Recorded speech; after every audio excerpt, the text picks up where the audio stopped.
Əziz izləyicilər, Hyundai Elantranın Amerikanka korobkasını açmışıq.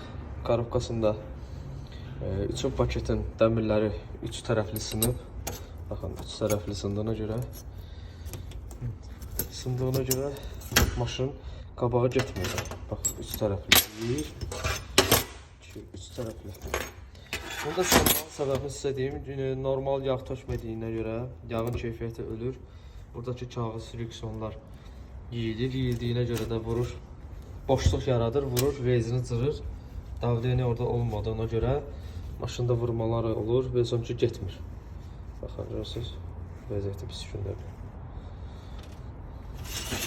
İndi inşallah yenisini qoyub, arxa paketi də, qabaq paket xarab oldu, arxa paket də yəni %100 yiyilir. O görə də arxa paketini də dəyişdik. Maşın normal vəziyyətə düşəcək inşallah. Salam əziz izləyicilər, hamınızı xoş gördük. 2015-ci ilin Hyundai Elantrasıdır, Amerikankadır. Deməli, maşında nə problem var? Maşının soyuq halda vıyıltı səs edir. Həm də deyə atırsan getmir, hərdən gedir, hərdən getmir. İndi sökəndə sizə onun içərisini çəkib göstərəcəm, korobkanı.